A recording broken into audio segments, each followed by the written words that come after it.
Eu me lembro que eu fui fazer minha primeira viagem missionária para a cidade de Cocos, na Bahia. Quem conhece Cocos? Só eu. Oh, obrigado, meu filho. Se tu não conhece, tu vai. Eu acho que entendeu um pouco.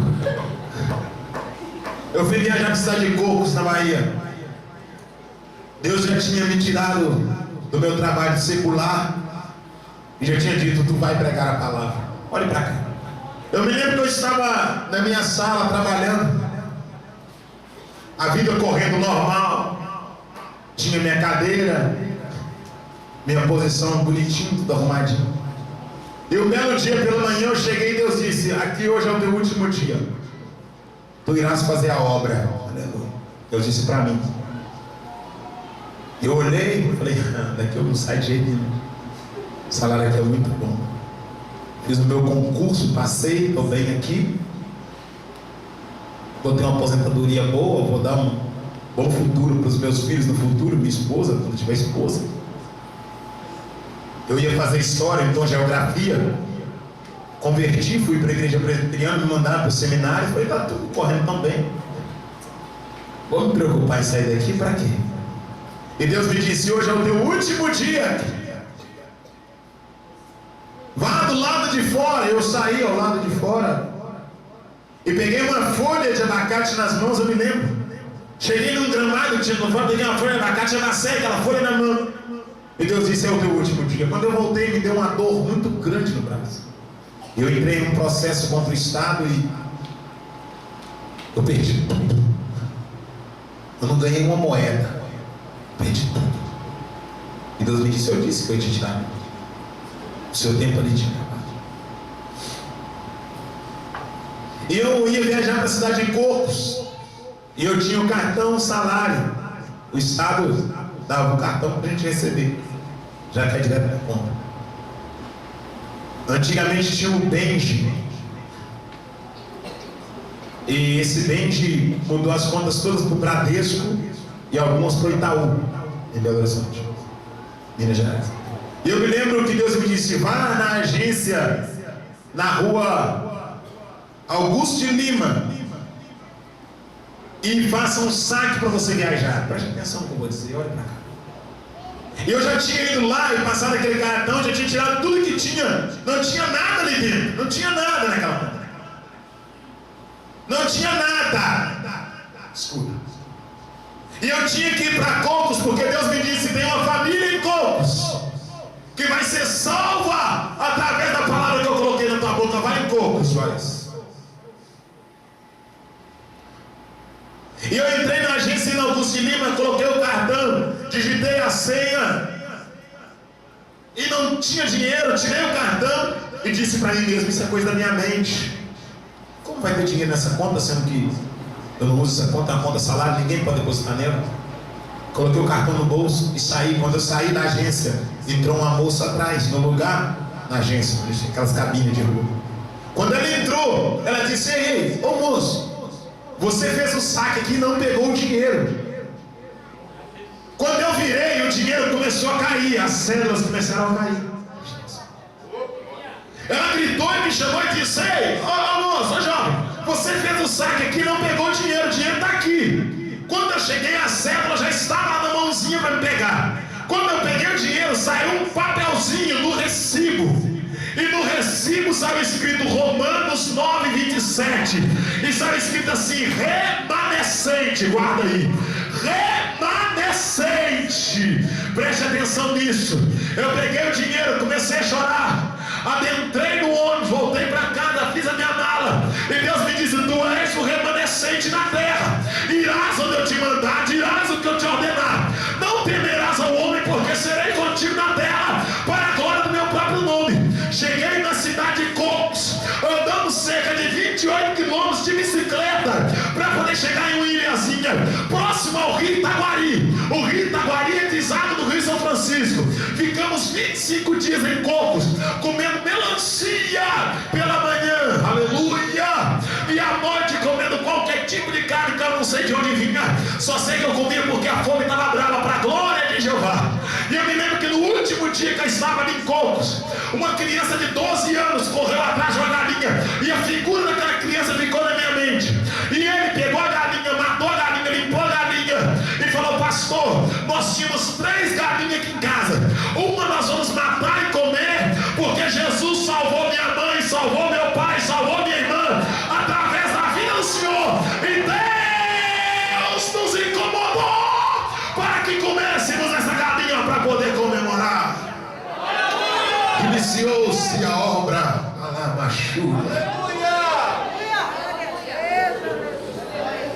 A semente não volta vazia, irmão. Se você semear, Deus não vai te desamparar. Se você semear, Deus não vai te deixar. Eu me lembro que eu recebi o meu último orçamento salarial. E quando eu fiz os cálculos, paguei faculdade, paguei tudo, falei, restou ainda. Era jovem na igreja presbiteriana, falei, restou um montante bom. Até ver o que vai dar aí. Na causa da justiça, esse dinheiro dá para me ajudar uns dias. E quando eu calculei o dinheiro e deitei na cama, ainda morando na casa dos meus pais, o Espírito de Deus me disse, levanta, vá na rua Democrata, no número 722, não esqueça o 722, e entregue esse dinheiro para o meu servo, porque ele está esperando.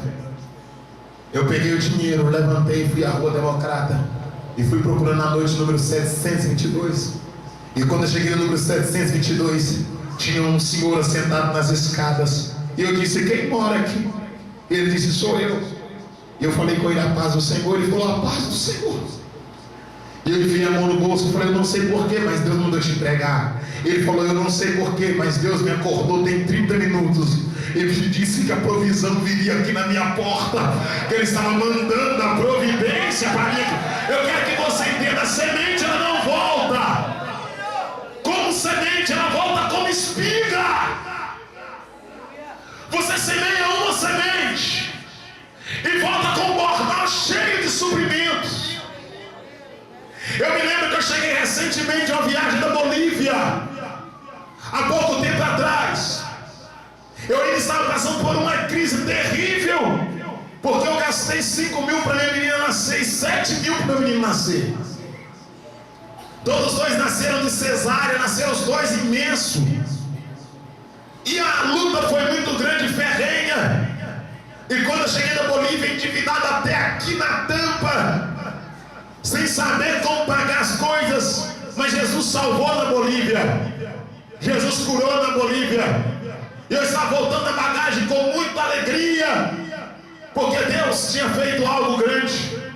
E eles me deram um pacote de peso boliviano, irmã Maria. Me deram um monte de dinheiro boliviano. Quando eu troquei, deu um bocadinho assim de real. E eu me lembro que quando eu saí dali, o pastor Braz me deu a oferta com muita alegria e disse, eu sei que não vai me ajudar, mas Deus vai te abençoar. Olhe para cá. E me deu um pacote de peso boliviano muito grande. Era um negócio assim. As notas são muito grandes, elas são estranhas, as notas, sério. A moeda também é muito feia. E eu me lembro que eu fui trocar, e eu me lembro que eu quis trocar na casa de câmbio. E a moça falou, aqui não tem essa moeda não. E eu troquei o peso boliviano por real, e não deu nada. E eu tinha ficado muitos dias ali. E falei, meu Deus, eu fiquei tantos dias fora, e não deu nada isso aqui. E eu estou com um guri novo em casa, e minha esposa e a menininha. Falei, agora. E na verdade eu levei o que eu tinha e dei lá. Eu confesso, meus irmãos. Pastor Abel tinha me dado uma boa oferta. Pastor Abel tinha Pochorel. E eu dei a minha oferta lá, eu ajudei. Eu cheguei lá, eu vi. Eu falei, eu tenho que ajudar. Eu tirei minha oferta e dei ela. E eu não digo isso para constranger ninguém aqui, nem para me exaltar. Mas eu digo porque Deus me disse, ajuda. Eu não podia voltar com aquele dinheiro que o pastor Abel tinha me dado no meu bolso, eu tinha que dar em alguém. E era para aquele povo, Deus mandou dar o dinheiro. Se Deus te mandar dar algo, dê. Não lute contra Deus. Não esteja avarento, Deus vai te honrar. E eu me lembro muito bem que quando eu cheguei em Belo Horizonte, fui para Sabará sem nada. Quando eu cheguei em casa, parando o carro na porta lá de casa, estava lá o pessoal da Copasa, na porta lá de casa. A Copasa é uma conservadora que cuida da água. E eles já estavam preparados para poder cortar minha água já. Com a picareta, com os negócios tudo do jeito para poder picar o chão e cortar a água. Eu me lembro que eu disse para eles, se vocês vão cortar a água, eles vão cortar porque a conta está vencida. Olha que coisa. Nós temos que cortar, a ordem é corte. E eu disse para o rapaz, eu tenho 2 crianças aí em casa, eu tenho dinheiro aqui, eu vou pagar essa conta agora. Ele falou, mas mesmo se o senhor pagar agora, eu tenho que cortar. E nós começamos a conversar na porta. Minha esposa chegou com o menino no colo e abriu o portão e viu o pessoal da Copasa, olhou para mim, olhou para a Copasa e entrou para dentro de casa. E eu comecei a conversar e o outro dentro da caminhonete. E eu disse, se você esperar um pouco, nós vamos tentar resolver isso. Ele disse, a ordem de corte, eu tenho que cortar, eu não posso voltar com a ordem. E o outro rapaz saiu da caminhonete e aproximou-se de mim, talvez alguém já me ouviu dizer isso. E me disse, parece que eu conheço o senhor de algum lugar. Eu disse, eu não te conheço, meu filho. Ele falou, eu conheço o senhor, a sua voz não me é estranha. E ficou em pé me olhando. E disse, o senhor é o pastor Juarez. O senhor pregou em Santa Luzia há 5 anos atrás. E eu estava desviado, voltei para Jesus com aquela mensagem que o senhor pregou. E hoje eu sou presbítero na igreja, meu pai é pastor regional.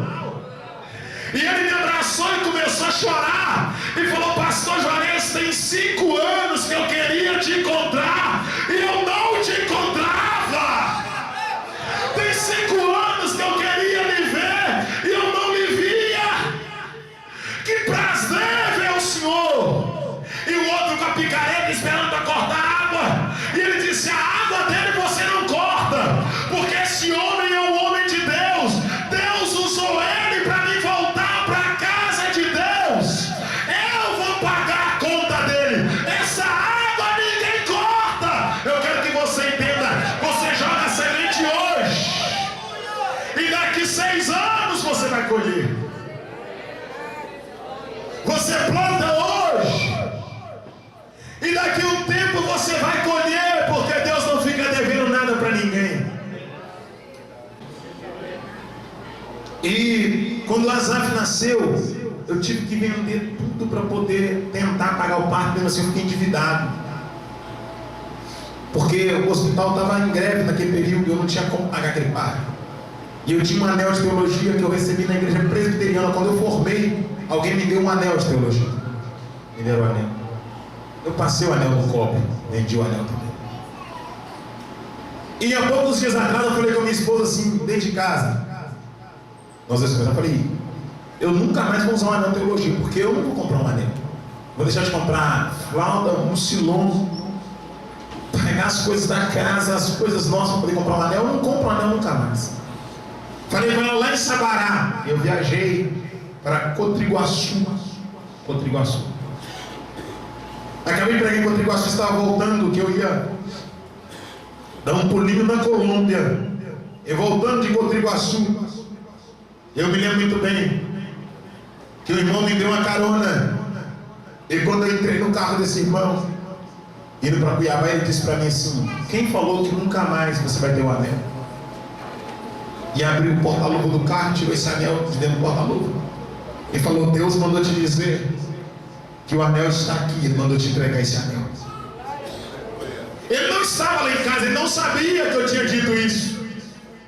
E eu me lembro que no meio da conversa eu disse algo mais para minha esposa. Eu disse para ela assim, minha vontade é ter uma casa, porque aluguel você paga e nunca sabe para onde vai o dinheiro. Você nunca viu. E eu me lembro que aquele irmão me entregou o anel esses dias agora e disse para mim assim, e Deus te manda dizer, diga para o dono daquela casa colocar preço nela, porque eu vou te dar a casa. Olha bem, manda ele colocar preço. Era como se ele estivesse dentro da minha casa, ouvindo que eu e a minha esposa estávamos conversando. Sabe por quê? Porque Deus não fica devendo nada para ninguém. Porque Deus escuta a oração. Porque Deus ouve as palavras. Porque Deus está em todo lugar. Porque tudo Deus vê. Porque tudo Deus sabe. Porque Ele é fiel. Porque Ele é verdadeiro. E eu quero que você entenda. Não coma a tua semente. Lance a semente.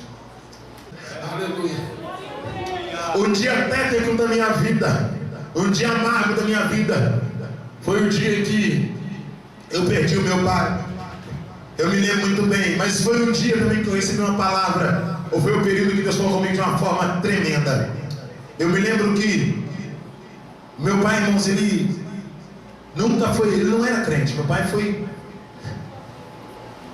servo num terreiro de macumba como pai de santo durante muitos anos da nossa vida.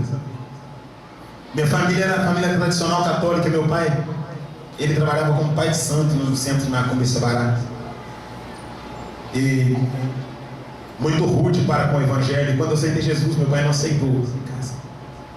E eu me lembro que eu fui morar na casa do irmão André. Eu era presbiteriano, mas morei na casa do irmão André, que era da Assembleia de Deus, durante um período de tempo. Depois eu regressei para casa, porque minha mãe me pediu para voltar. E nos últimos dias da vida do meu pai, eu me lembro que ele adoeceu, ficou muito moribundo.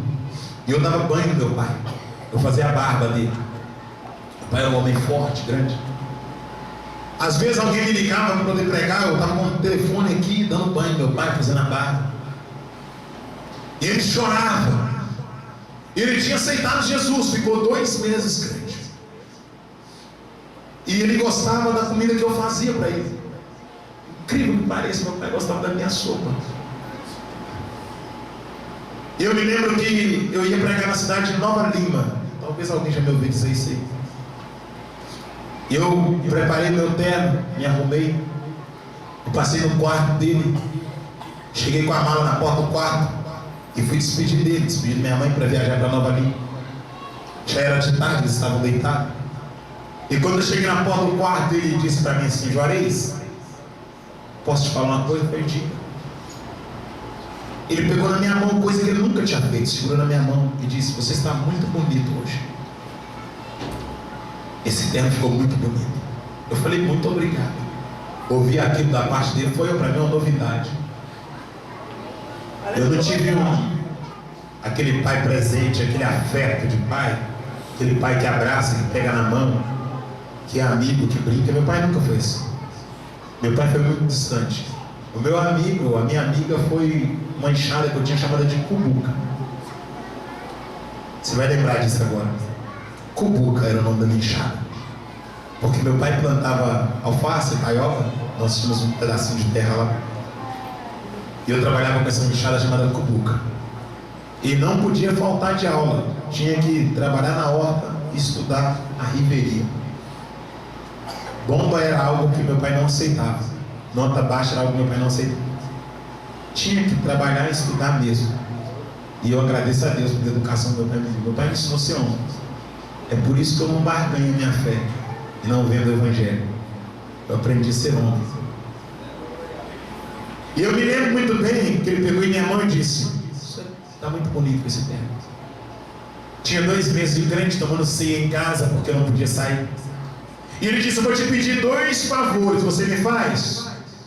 Eu disse: pode pedir, faço. Coloquei minha bolsa, minha pasta em cima do criado. Falei: pode pedir. Ele falou: vou te pedir 2 coisas. Eu disse: diga.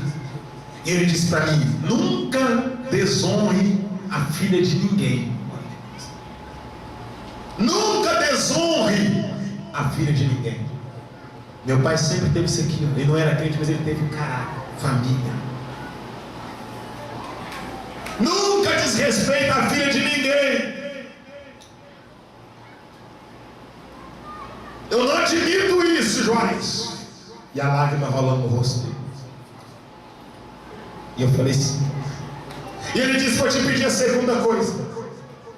Nunca minta para a igreja dos crentes. Não minta para a igreja dos crentes. Não desonra a filha de ninguém e não minta para a igreja dos crentes. Eu fui para Nova Lima. Quando eu voltei, o SAMU estava parado na porta de casa. Meu pai tinha tido uma parada cardiovascular.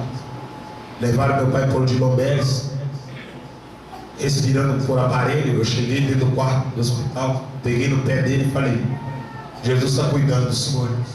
E a lágrima desceu no rosto dele, ele engoliu saliva. E quando eu saí, os médicos me chamaram dizendo: seu pai entrou em óbito, seu pai morreu. Eu me lembro que na noite que meu pai estava morto, eu estava pregando em um congresso. Eles arrumando o corpo dele, eu pregando em um congresso. Saí do congresso e fui para o velório. Preguei no culto fúnebre. Passei a noite ali, levamos para os cemitérios, sepultamos. Viajei no outro dia, eu fui fazer a obra, porque eu tinha uma agenda no Rio e não podia deixar de ir. Retornei 5 dias depois, fui até Sabará com minha mãe ao centro da nossa cidade, para ela entrar com um pedido de pensão. E eu me lembro que quando cheguei no Sistema Único de Saúde, eu levei comigo um pacote de folheto. Eu já vou terminar. E eu comecei, enquanto ela estava na fila do SUS, eu comecei a dar folhetos em Sabará. E eu vi uma senhora na janela, uma senhorinha de idade, bem de idade, lenço na cabeça, bem mineira. E eu estava de um lado da rua, eu disse, vou atravessar para evangelizar. Atravessei a rua, o folheto tinha acabado, falei, agora vai ser no boca a boca. Aproximei daquela senhora, atrás dela eu vi uma imagem aparecida, de todo tamanho. Vi o santo na parede, porque a minha cidade é uma cidade muito idolatra. Se você entrar lá, é patrimônio tombado, uma cidade barroca, cidade de Sabará. As obras de Aleijadinho estão ali em Ouro Preto, Sabará, Nova Lima. E a minha cidade é uma cidade voltada para a idolatria. E aquela casa estava cheia de imagem. E eu disse para aquela senhora, Jesus Cristo ama a senhora. E Ele quer fazer uma obra na tua vida. E eu vi que ela ficou calada, estética, me olhando. E eu comecei a pregar e dizer, Jesus quer salvar a senhora. E ela falou, eu tenho Jesus. Eu falei, não é esse Jesus que está aí pendurado na parede da senhora. É o Jesus da Bíblia. É o Deus Todo-Poderoso. E aquela senhora começou a chorar compulsivamente, uma senhora de idade, da pele branquinha, bem enrugada, cabelo branquinho, lenço na cabeça, começou a chorar. Já eram os últimos dias de vida daquela senhora, creio eu. Quem sabe uns 90 anos de idade, 80 e poucos. E ela na janela começou a chorar. E eu disse, a senhora quer aceitar Jesus? E ela disse, eu quero aceitar Jesus. E eu comecei a orar com ela. E nós oramos aquela tarde. E ela chorou, chorou. E disse, eu aceito a Jesus como Senhor. E eu me lembro que quando ela orava junto comigo, ela disse, o Deus desse mancebo é o meu Deus. E sabe o que aconteceu com aquela senhora? Quando ela começou a orar e a chorar, ela começou a falar em línguas. Começou a falar línguas estranhas. Jesus batizou ela com o Espírito Santo. Ela do lado de dentro do barracão, eu do lado de fora. Começou a falar em mistério. Escute o que eu vou dizer. E ela levantou a mão trêmula. E a boca dela disse, mancebo meu, eu te escolhi para pregar a minha palavra nos 4 cantos dessa terra. Não temas, vá onde eu te mandar, porque eu sou Deus sobre a tua vida. E a boca daquela mulher falou, a minha graça, a minha paz te basta. Eu sou o teu Senhor. Acabou de aceitar Jesus, recebeu o Espírito Santo, e Deus usou a boca dela em profecia e disse, mancebo, eu te escolhi para pregar a minha palavra. Sabe o que é isso, irmão? É a pressa que Deus tem de falar com a igreja. É a pressa que Deus tem de levantar missionários. É a pressa que Deus tem de ver a igreja caminhando para fazer a obra missionária. E eu me lembro que quando ela terminou de falar, eu atônico, disse, Deus, como pode? Fui saudá-la com a paz do Senhor. Olhe para cá, estendi a mão e disse, a paz do Senhor. E ela ficou com a mão assim. Aquela senhora era cega, ela não enxergava. E a empregada veio atrás de mim e disse, ela é cega, ela não enxerga. E eu disse, como assim ela não enxerga? E a empregada disse, tem 30 anos que ela não vê. Tem 30 anos que ela não enxerga. E aquela senhora tremendo, cheia do Espírito Santo, dizia, aleluia, glória a Deus. Aleluia, glória a Deus. Passaram-se 15 dias, amada igreja. Eu voltei com a minha mãe em Sabará para poder ver o resultado dos exames que ela tinha feito, entrando com os papéis para receber o benefício. Eu me lembro que quando eu cheguei ali, falei, vou visitar a senhorinha que aceitou Jesus como Senhor e Salvador. E eu cheguei lá na janela, quando eu olhei, a santaiada não estava mais no quarto. Eu comecei a procurar a dona da janela, porque em Belo Horizonte, em Sabará, as casas não tem muros. O cidade é a cidade barroca, janela de madeira, elas abrem e não tem muro. Você vê dentro da casa. Eu me lembro que eu comecei a olhar dentro da casa e disse, cadê a senhorinha? E comecei a dizer, ô de casa, cadê alguém daí? Ô de casa, cadê alguém daí? A empregada veio e disse pra mim, é você? Eu falei, sou eu, como é que você tá? Ela falou, tô bem. Eu falei, cadê aquela senhora que Deus usou para falar comigo? Ela falou, aquela senhora morreu. Eu baixei a cabeça e falei, ela morreu. Ela disse, 5 dias depois que você foi embora, aquela senhora morreu. E eu falei com ela, como assim? Ela falou, como assim não? Não fica triste não, porque quando ela estava morrendo, ela dizia assim, tô indo pro meu Deus, tô indo pro meu pai, tô indo pro meu Deus, tô indo pro meu pai, tô indo pro meu Deus, tô indo pro meu pai, tô indo pro meu Deus, tô indo pro meu pai, tô indo pro meu Deus, tô indo pro meu pai, tô indo pro meu Deus, tô indo pro meu pai.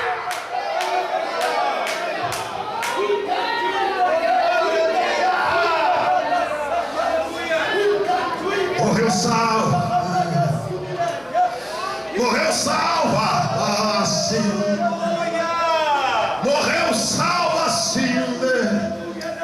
Uraiacando sei que Sindedayasu. Fecha teu olho. Uraiacando nada sinde. Morreu salva. Uramando nada canduraia.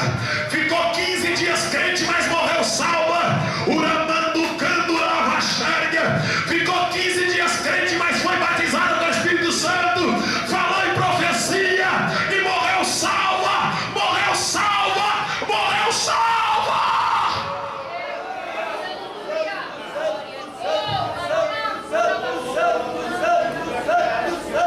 O que eu quero deixar para o teu entendimento é que a situação que eu estava vivendo não é uma situação boa. Eu estava passando por uma taça amarga. Eu tinha sepultado meu pai naqueles dias. Mas eu quero que você entenda, a minha realidade não pode me impedir de fazer a obra de Deus. Eu não faço a obra de Deus porque eu estou bem. Eu faço a obra de Deus porque eu estarei bem um dia lá na glória. Eu não faço a obra de Deus porque eu tenho algo. Eu faço a obra de Deus porque eu terei algo lá na glória. Eu não faço a obra de Deus porque alguém aqui me ama. Eu faço a obra de Deus porque aquele que está na glória me ama. Santo, santo, santo é teu nome, Jesus. A lei da semeadura. Se eu não tivesse aproximado dela, eu não tinha ouvido aquela profecia. Se eu não tivesse ido pregar naquela noite que meu pai tinha morrido, eu não tinha tido a oportunidade de dar mais um testemunho. Se eu tivesse ficado prostrado por causa da adversidade, eu não estaria aqui hoje pregando a palavra. Eu me lembro que logo após isso aí, Deus me chamou para uma cidade chamada Mantimento e falou: Juarez, o Arlindo precisa ser salvo. Eu tenho uma obra na vida do Arlindo. Eu já vou dar esse testemunho e terminar. Eu prometo que esse testemunho é o último, irmão. E eu me lembro que Deus me disse: Juarez, eu quero salvar o Arlindo. Esses dias, a esposa de um coronel amigo meu, ela está vendo cachorros dentro de casa, ouvindo vozes. E alguém me ligou e disse: venha orar por ela. E Deus me disse: espere um pouco mais, vai chegar a hora, eu quero salvar. E eu quero te usar, Jones. Deus me disse: vá para Mantimento porque eu quero salvar o Arlindo. Quando eu cheguei na cidade de Mantimento, eu e o pastor Clemente, nós fomos dormir em um alojamento de telha de lodo. E dormindo nesse alojamento, eu ouvi literalmente e vi. E o pastor Clemente estava comigo. Ele ainda enganjado como sargento da Polícia Militar. Ele viu e ouviu. Nós estávamos deitados em colchonetes no chão. E eu vi quando as poeiras da telha começaram a cair sobre nós. Algo andava em cima do telhado em Mantimento. Algo corria em cima do telhado. E nós abrimos a porta e saímos, não tinha nada. E pisava em cima do telhado. E gastava como se fossem mobílias dentro daquele alojamento. O alojamento vazio, somente com as nossas colchonetes. E o barulho era intenso, e a noite foi uma noite perturbadora. Nós entrávamos em oração e o barulho aumentava. Chegou ao ponto de sairmos na rua e ouvimos o passo de alguém correndo, mas como se fosse alguém muito grande. E o sargento Clemente me disse: Jesus quer fazer uma obra aqui em Mantimento. Vamos ficar atentos. E naquela madrugada, o Espírito Santo me disse: visite o Arlindo lá em Bananal. Mantimento, Bananal, Cupará, Caldeia são cidadezinhas, povoados pequenos. E Deus me disse: aqui, visite o Arlindo em Bananal. E eu me lembro que pela manhã eu levantei bem cedo e procurei a esposa do pastor João e disse: quem é Arlindo? Eu preciso falar com Arlindo. E o pastor João disse: o meu sogro, o pai dela se chama Arlindo, mas ele não aceita crente em casa. E eu disse: me leva até o teu pai. E ela disse: meu pai está em Bananal. E eu disse: Deus me disse que ele está lá. E nós pegamos o carro e fomos até Bananal.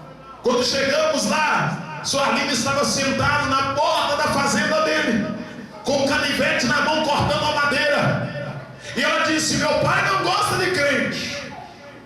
Meu pai não gosta de mim nem do meu marido, porque o meu marido é crente.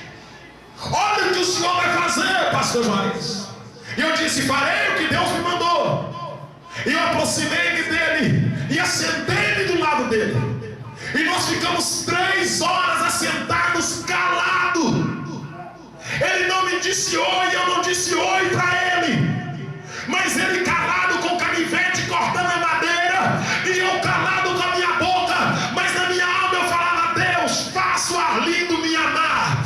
Deus, faça o Arlindo gostar de mim. Deus, faça o Arlindo ter empatia por mim, porque se o Arlindo me amar, eu vou pregar para ele, e o Arlindo vai ser salvo para a glória do nome do Senhor. Eu assentado do lado dele, a lágrima descia no meu rosto, irmã Maria, e eu dizia: Jesus, faz o Arlindo gostar de mim. Jesus, faz o Arlindo me amar. E passada 3 horas de relógio, eu vi um passarinho comendo umas bananas, e um cacho de banana prata pendurada lá. E eu disse: o passarinho está comendo as bananas. E ele disse assim: na minha fazenda tem muita banana, não me preocupo com isso. E eu disse para ele: aqui tem muito coco. Ele falou: à vontade. Eu disse para ele: meu pai tem mais. Aí ele já mudou postura quando eu disse que meu pai tinha mais. Ele levantou e disse: esses açudes aqui são meus, eu estou criando peixes e forneço peixe para algumas casas de recuperação que tem aí. Eu ajudo as pessoas. Eu falei: meu pai tem muito mais que o senhor. Ela já ouviu isso, né?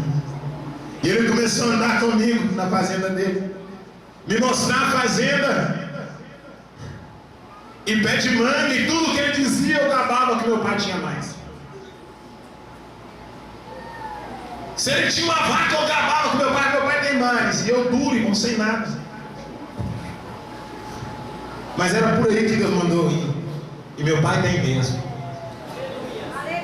Meu pai é dono de tudo. E eu me lembro que quando estava dando a hora de ir embora, bem tardinho, eu não preguei para Suarlindo. Eu só andei com ele e me engavei de ter mais coisa que ele.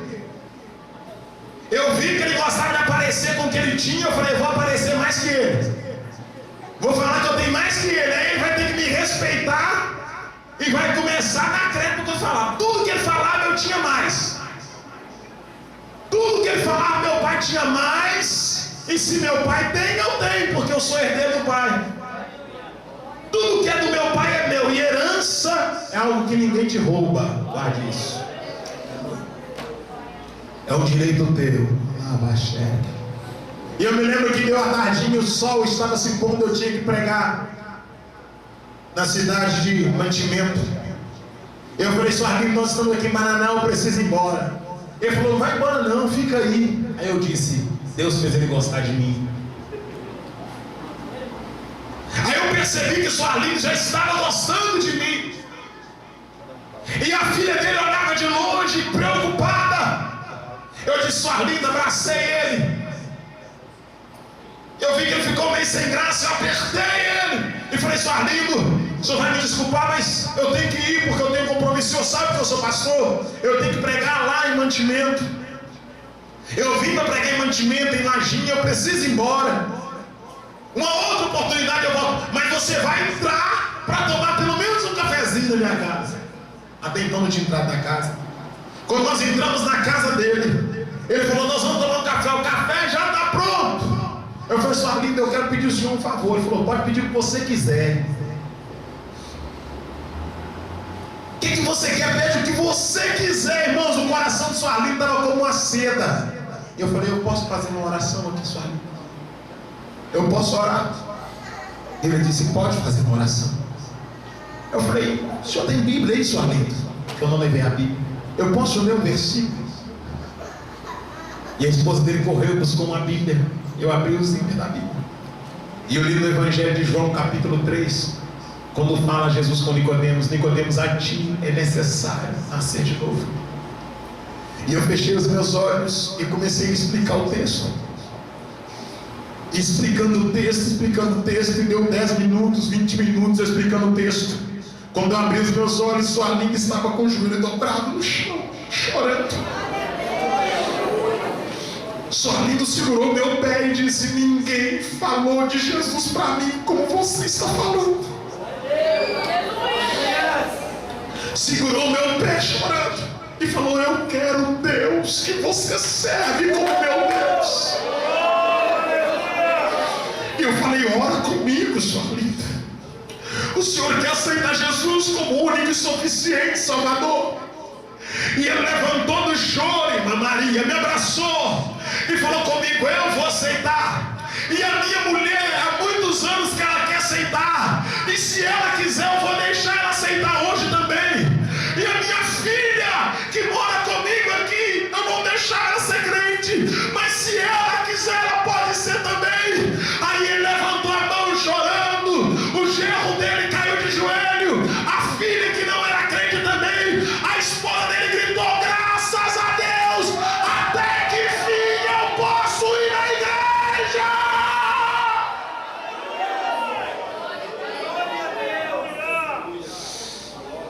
Ele começou a chorar e dizer, graças a Deus, até que fim agora eu posso ir para a igreja. E aquele povo começou a chorar na cozinha, chorando. E quando eu orava, Suarlindo dizia, Deus, eu não sei orar, mas eu quero Deus do pastor como meu Deus. Eu quero o Espírito do pastor sobre mim. Eu quero ser crente, Deus. Suarlindo levantou do choro. Olha para cá. Missões não se faz somente com palavra, irmão. Aleluia. Suarlindo levantou do choro. Eu acho que você já me ouviu contar isso. E pegou um saco de linhagem e recolheu todas as imagens que tinha na casa e colocou no saco de linhagem. E amarrou aquele saco de linhagem grande e me entregou. E falou, faz o que o senhor achar melhor com isso. Eu coloquei na traseira da caminhonete. E nós fomos até o portão conversando. E quando eu cheguei no portão, Suarinho falou comigo assim: eu gostei muito de você. Tem um pedaço de terra lá no canto para você morar. Faço uma casa para você lá. Fica aqui comigo, não vai embora. Me chamou de negrinho. Não vai embora, negrinho. Fica aqui. Fica aqui, negrinho. Mora aqui, eu te dou um pedaço de terra ali. E depois vem você, se bem que seu pai tem muita, né? Seu pai tem tudo mesmo? Eu falei, até do senhor do meu pai. Eu não estou falando do meu pai da terra, eu estou falando do meu pai do céu. O meu pai do céu não tem um açude como o Senhor. O meu pai do céu tem o oceano, ele é dono de tudo. O meu pai dos céus não tem somente umas vagas como o Senhor. O meu pai dos céus é dono da plenitude da terra e tudo quanto ela há. Ele me abraçou e falou: agora o teu pai também é o meu pai, o teu Deus também é o meu Deus, e eu sou crente junto com você para a glória de Deus. E eu quero que você entenda algo. Sabe o que alegrou meu coração? Mês retrasado é que eu recebi uma ligação lá de Bananal. E o senhor Arlindo não está somente crente, ele deu um pedaço de terra para a Assembleia de Deus, e agora tem um templo da Assembleia de Deus na terra do senhor Arlindo, e tem um obreiro tomando conta de uma igreja lá, e o nome de Jesus está sendo glorificado naquele lugar, porque Deus é fiel. Eu te convido a colocar-se em pé em nome de Jesus. Aleluia.